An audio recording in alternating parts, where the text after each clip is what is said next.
Hi guys, so today we'll be doing a Q&A asking your designer, and it's based on a question box I put up on Instagram, and I got a boatload of questions, so I'm excited to answer. So let's get started. So question number 1. What is your favorite part of the design process and why? My favorite part of the design process would probably be towards the end when you start to accessorize the space. I think that accessories are sometimes underestimated by people, and you'll be surprised what like a rug and what some decor objects can do to a space, some artwork and things of that nature. Question number 2. Which project was most challenging and why?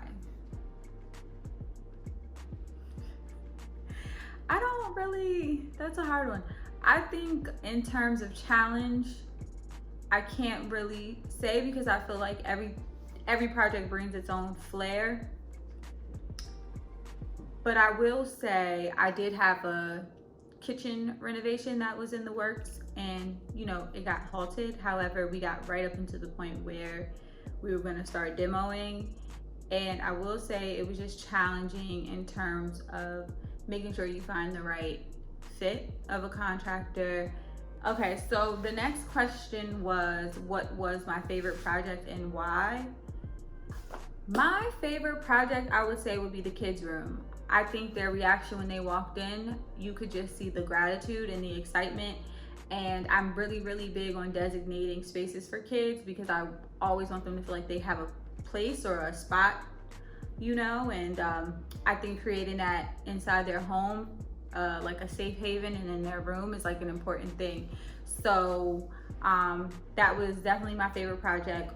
Also, I will say it was challenging because I had to get the whole install done in the weekend, and like some things just didn't go right, but it just always showed that like I can problem solve, and that was my first project postpartum, so I feel like I really conquered it, and that's what really made me feel like, okay, I got this.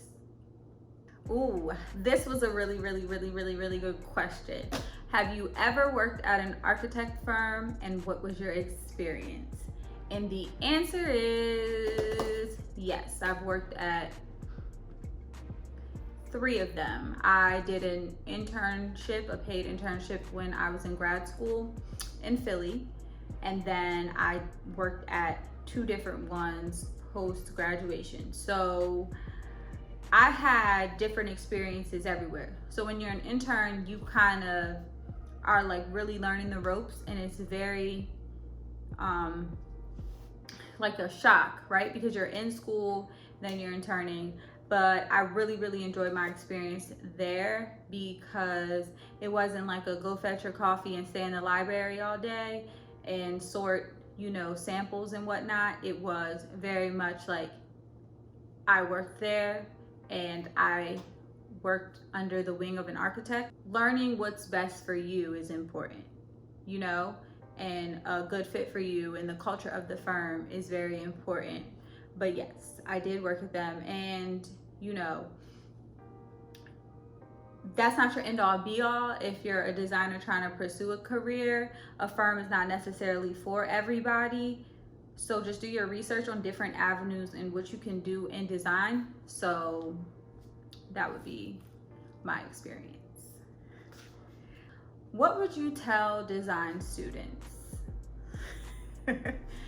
What would I tell design students?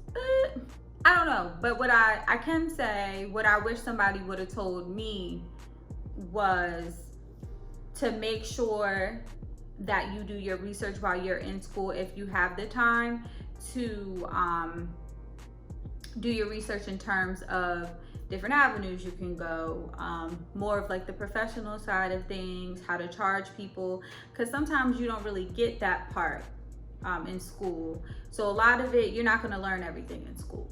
Okay, so a lot of it is you have to do the footwork yourself, and whatever you put in is what you'll get out.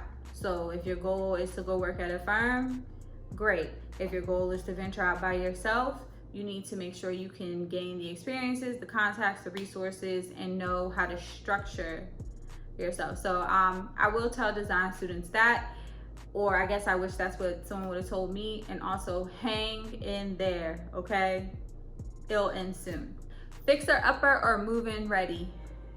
I mean, anybody that knows me knows I'm gonna get a fixer upper, because a move-in ready home, I'm gonna pick it apart anyway. So at that point, I might as well get a fixer upper and not waste the money.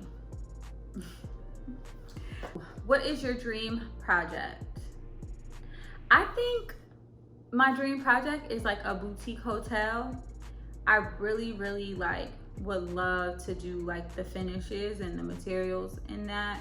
Someone said your design nose. Ooh, please do not get, no one get offended, but I do not like wall decals. So the live, love, laugh are my design nose. You know, I just feel like we can do better. And what else are my design nose? Little pictures on big walls. Like, that will like, How do I balance being a mom and running a business? Well, I don't. I think like I really wing this thing. I can't even make this up. I'm not even gonna give you some like cute mom answer, because I don't have a cute mom answer. I just know that like I make sure I organize my day, I organize my time, and I make sure that I get things done. I'm also making sure that I'm not procrastinating. I maximize like most of my time during the day. I think that's how I balance it out. And I do, you know, have a village, so that helps as well.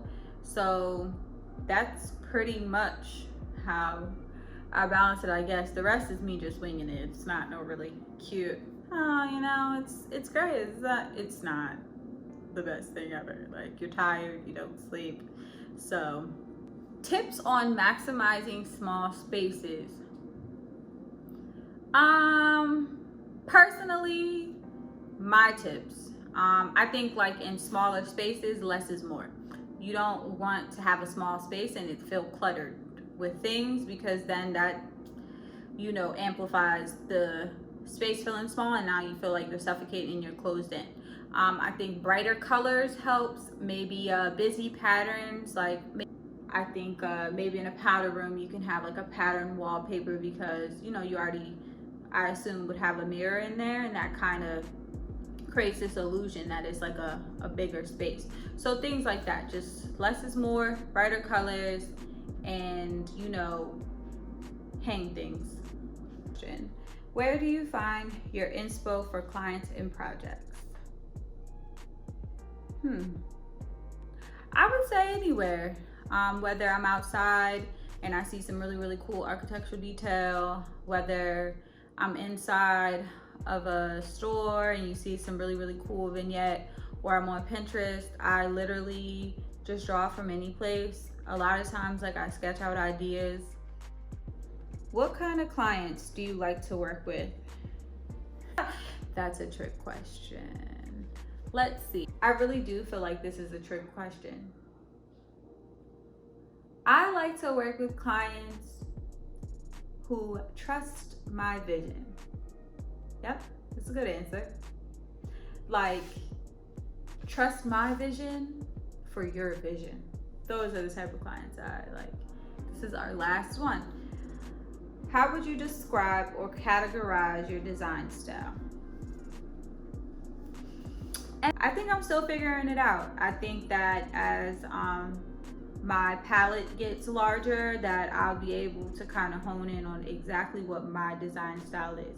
Okay guys, so that's it with the Q&A. Thank you guys for all your questions. I would love to do this again. We have some really cool and exciting things come up, so keep following the page, subscribe to the YouTube channel, search All Things Interior LLC, you know, to stay in the know. Hopefully you guys learned a little bit more about me and about who I am as a designer, and a little bit about who I am as a person.